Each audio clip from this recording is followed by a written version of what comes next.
السلام عليكم ورحمة الله تعالى وبركاته. بسم الله الرحمن الرحيم. عن ابن عباس رضي الله عنهما أنه قال رسول الله صلى الله عليه وسلم نعمتان مغبون فيهما كثير من الناس الصحة والفراغ. رواه البخاري. இப்னு Abbas ரதியல்லாஹு தஆலா அன்ஹுமா அவர்கள் அறிவிக்கிற ஹதீஸ், அன்னலம் பெருமானார் ரசூலே கரீம் ஸல்லல்லாஹு அலைஹி வஸல்லம் அவர்கள் அருளினார்கள், மனிதர்களுக்கு வழங்கப்பட்டிருக்கக்கூடிய இரண்டு மாபெரும் அருட்கொடைகள், அந்த அருட்கொடைகளை பயன்படுத்தாமல் மக்கள் நஷ்டத்திலே மோசத்தில் இருந்து கொண்டிருக்கிறார்கள்.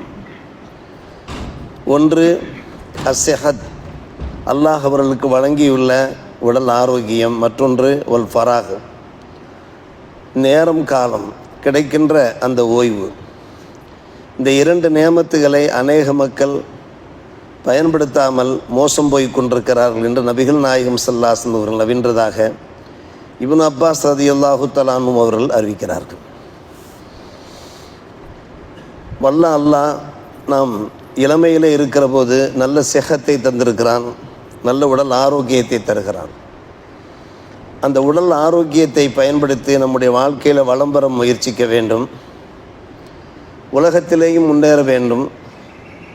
மறு உலக அந்த நன்மைகளுக்காக, பெயர்களுக்காக பல்வேறுபட்ட வணக்க வழிபாடுகளில் நாம் ஈடுபட்டு கொண்டிருக்க வேண்டும். அந்த காலம் கடந்து விட்டால், நாம் முதுமையை அடைந்து விட்டோம் என்றால், இளமையிலே நாம் செய்ய முடிந்த அளவுக்கு வணக்க வழிபாடுகளிலே முதுமையிலே நாம் ஈடுபட முடியாது. எனவே அந்த காலத்தை, அந்த நேமத்தை நாம் நல்ல முறையில் பயன்படுத்தி கொள்ள வேண்டும். இடையிடையே நமக்கு சில ஓய்வு நேரங்கள் கிடைக்கும், நம்முடைய வேலைகள் போக, அலுவல்கள் போக. அந்த நேரங்களையும் நாம் நல்ல முறையிலே பயன்படுத்தி கொள்ள வேண்டும்.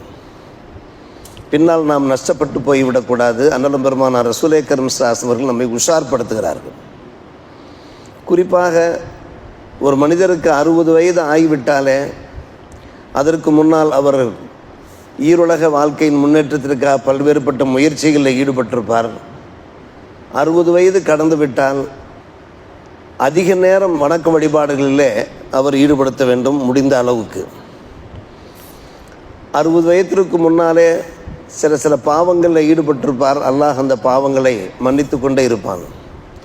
60 வயது கடந்ததற்கு பின்னாலேயும் கூட தொடர்ந்து பாவங்களில் ஈடுபட்டால் அல்லாஹ் ரப்புல் ஆலமீன் அவகாசம் தந்து கொண்டே இருக்கிறான். அந்த அவகாசத்தை பயன்படுத்தாததற்காக வேண்டி அல்லாஹுடைய மன்னிப்பு குறைந்து விட வாய்ப்பு இருக்கிறது என்பதை பெருமானார் ரசூலே கரீம் ஸல்லல்லாஹு அலைஹி வஸல்லம் அவர்கள் நமக்கு அறிவிப்பு செய்கிறார்கள். அதரல்லாஹு இம்ரஅன் அஹர அஜலஹு ஹத்தா பலக 60 சனா.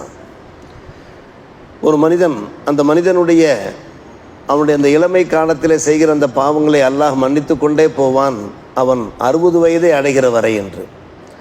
அப்படியானால் 60 வயதை அடைந்து விட்டாலே அடுத்து அவன் வாழ்கின்ற அந்த வாழ்க்கை இருக்கிறதே, அல்லாஹ் ரப்புல் ஆலமீன் அவனுக்கு போட்ட கூடுதல் பிச்சையாக இருக்கிறது, கூடுதல் அவகாசமாக இருக்கிறது என்று நாம் சொல்லலாம். நடைமுறை தமிழிலே போனஸ் வாழ்க்கை வாழ்ந்து கொண்டிருக்கிறோம் என்று சொல்வார்கள். இன்னும் நாம் கவனமாக எச்சரிக்கையாக இருக்க வேண்டும். நேரம் காலத்தை நாம் நல்ல முறையிலே பயன்படுத்தியவாறு இருக்க வேண்டும்.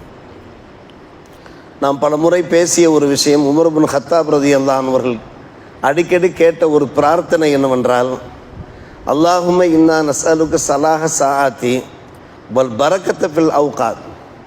எங்கள் இறைவா, எங்களுடைய நேரங்களிலே சீர்திருத்தத்தை நாங்கள் கேட்கிறோம், நன்மையை கேட்கிறோம், நேரங்களிலே பரக்கத்தையும் கேட்கிறோம் என்று உமர் இப்னு கத்தாப் ரலியல்லாஹு அன்ஹு அவர்கள் துஆ செய்வார்கள்.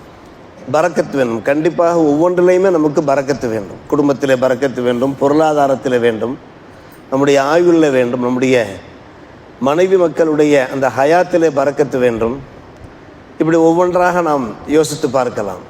குறிப்பாக நேரத்திலே பரக்கத்து வேண்டும். ஒரு வேலை ஆக வேண்டும், 1 மணி நேரம் ஆகும் என்றால் 5 நிமிடங்களிலே அந்த வேலை முடிந்துவிடவும் வாய்ப்பு இருக்கிறது. 1 மணி நேரம் தாண்டி ஒரு நாள் பல நாட்கள் கடக்கவும் வாய்ப்பு இருக்கிறது. ஆனால் அல்லாஹ் அருள் பாலித்தான் என்றால் சில வேலைகள் சில நிமிடங்களிலே, சில துளிகளிலே நிறைவேறிவிட வாய்ப்பு இருக்கிறது. நாம் கேட்கிற துஆவை பொறுத்து இருக்கிறது. அல்லாஹும்ம இன்னா நஸ்அலுக சலாஹ சாஆத்தி வல் பரக்கத்த ஃபில் அவுகாத் என்று. சில பேர் குர்ஆனை மனப்பாடம் செய்வார்கள், ஓரிரு ஆண்டுகளிலே மனப்பாடம் செய்வார்கள், 5 ஆண்டுகளிலேயும் மனப்பாடம் செய்வார்கள். சில பேர் குர்ஆன் பார்த்து ஓதி முடிப்பார்கள், பல வருஷங்கள் ஆகும். சில பேர் 3 மாதங்களில் கூட குர்ஆனை பார்த்து ஓத தெரிந்து கொள்வார்கள். இதுதான் பரக்கத்து என்று சொல்லப்படும். இப்படி ஒவ்வொன்றிலையும் அல்லாஹுடைய புறத்து நமக்கு பரக்கத்து தேவைப்படுகிறது. அதை உமர் இப்னு கத்தாப் ரலியல்லாஹு அன்ஹு அவர்கள் கேட்டுக்கொண்டே இருந்தார்கள்.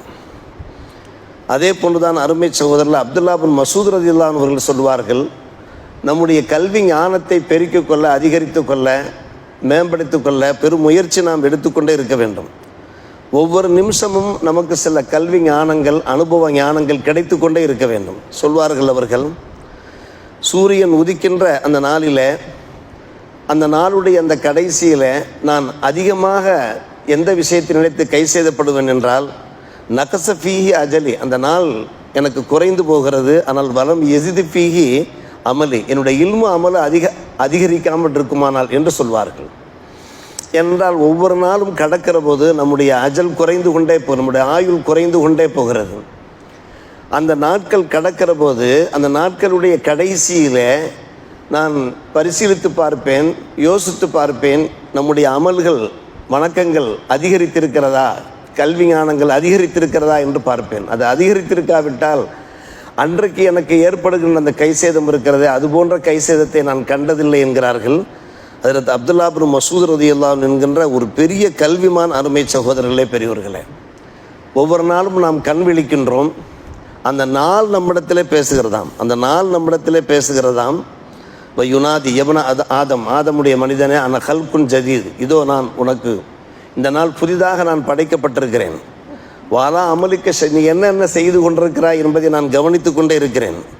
எனவே ஃபக்தனி மின்னி, என்னை நீ பயன்படுத்திக்கொள். நாள் பேசுகிறதாம், நம்முடைய ஆயுள் பேசுகிறதாம், என்னை நீ பயன்படுத்திக்கொள்.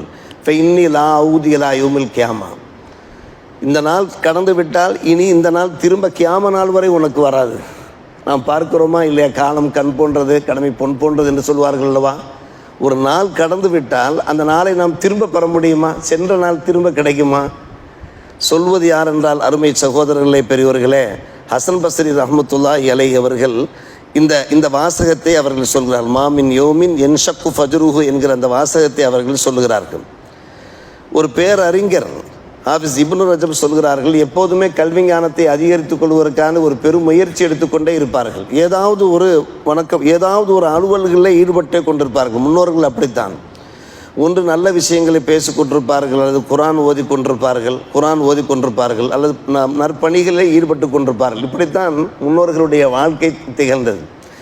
அதில் ஒரு பேரறிஞரை பற்றி ஹாஃபிஸ் இப்னு ரஜப் அல் ஹம்பலி அவர்கள் கூறுகிறார்கள், அந்த பேரறிஞர் எப்போதும் கல்வி ஞானத்தை அதிகரித்து கொண்டே இருப்பார். கலாவுக்கு போனால் என்ன பண்ணுவது, ரெஸ்ட் ரூமுக்கு போனால் என்ன பண்ணுவது, அப்போது அவர் எந்த கிதாபையும் பார்க்க முடியாது, எதையும் புரட்ட முடியாது. எனவே மாணவர்களிடத்தில் நீங்கள் சத்தம் போட்டு வாசியுங்கள், அதை நான் கேட்டுக்கொண்டே நான் கலாவுக்கு போய்விட்டு வருகிறேன் என்று சொல்வார்களாம். அந்த நேரத்தை கூட பயன்படுத்தி கொள்கிறார்கள். சற்று யோசித்து பார்க்கிறோம், இது மிகவும் முக்கியமான ஒரு விஷயம். எனவே நம்முடைய நேரம் காலத்தை நல்ல முறையிலே பயன்படுத்தினோம் என்றால் நம்முடைய இந்த கடைசி காலத்தில் நாம் வளமோடு வாழ முடியும். ஒரு மகிழ்ச்சிகரமான வாழ்க்கை அல்லாஹ் ரப்பல் ஆலமீன் கொடுப்பான். ஆனால் அதே சமயத்திலே நம்முடைய ஆயுட்காலத்தை நாம் வீணடித்து விட்டோம் என்றால் அதைவிட பெரு நஷ்டம், எந்த நஷ்டமும் இருக்கவே முடியாது. அதனால்தான் ஒவ்வொரு ஃபஜ்ரு தொழுகையிலையும் நாம் கேட்கிற ஒரு துவா, அல்லாஹும்ம ஜஅல் அவ்வல ஹாதன் நஹாரி சலாஹா வ அவ்ஸத்தஹு ஃபலாஹா வ ஆகிரஹு நஜாஹு வ ரபாஹா என்று நாம் கேட்கிறோம். எங்கள் இறைவா, பகலுடைய இந்த முற்பகுதி எனக்கு இணக்கமானதாக ஆக்கு, சலாஹா சீர்திருத்தம் நிறைந்ததாக ஆக்கு, வ அவ்ஸத்தஹு ஃபலாஹா அதனுடைய நடுப்பகுதியை முன்னேற்றத்தை நோக்கி செல்லக்கூடியதாக ஆக்கு. ஃபலாஹன் எனக்கு முன்னேற்றம். காரணம், பகலிலே நாம் பல்வேறுபட்ட அலுவல்களிலே, சம்பாத்தியங்களிலே நாம் ஈடுபட்டு கொண்டிருப்போம். அதில் ஒரு முன்னேற்றம், ஒரு வளர்ச்சி, ஃபலாஹினர் வளர்ச்சி தரக்கூடியதாக ஆக்கு. வாகிரகும் நஜாகும் வரபாகா, அதனுடைய முடிவு இருக்கிறதே எனக்கு வெற்றிக்குரியதாக, இன்னும் சொல்ல போனால் ரபாகா லாபம் மிகுந்ததாக நீ ஆக்கு. லாபத்தை நாம் மாலை நேரத்தில் தானே பெறுகிறோம். இரவிலே படுக்க போதுக்கு முன்னாடி கல்லா கட்டும்போது தானே நாம் பெறுகின்றோம். எனவே அந்த வார்த்தையினுடைய அந்த அர்த்தத்தை பாருங்கள். ஒவ்வொரு வார்த்தைக்கும் ஒவ்வொரு தனி பொருள் இருப்பதை, தனித்தன்மை இருப்பதை நாம் பார்க்கிறோம். அல்லாஹும்ம ஜஅல் அவ்வல ஹாதன் நஹாரி சலாஹா வௌசத்துஹு ஃபலாஹா வாஹிரு நஜாஹும் வரபாஹா. அந்த பகலுடைய அந்த கடைசி நேரத்தை எனக்கு அனுகூலமானதாக, வெற்றி மிகுந்ததாக, லாபம் மிக்கதாக ஆக்கு என்று நாம் ஒவ்வொரு ஃபஜ்ரிலையும் கேட்கிறோமே அருமை சகோதரர்களே. இந்த நேரம் நமக்கு முழுமையாக பயன்பட வேண்டும் என்கின்ற ஆவலில் தான், அந்த ஆவலை நிறைவேற்றக்கூடியவனாக அல்லாஹ் ஒருவன் தான் இருக்கிறான் என்பதற்காக வேண்டி அல்லாஹ்விடத்திலே நாம் கையேந்து துவா கேட்கிறோமே. இது போன்ற துவாக்களை அல்லாஹ் கபூல் செய்து நம்முடைய ஆயுள், நம்ம நேரம் காலத்திலே, நம்முடைய வாழ்க்கையிலே வல்ல அல்லாஹ் நிறைந்த பரக்கத்தையும் ரஹ்மத்தையும் தொந்தரவு புரிவானாக. வாஹிரு தாவானா அல்ஹம்துலில்லாஹி ரப்பில் ஆலமீன்.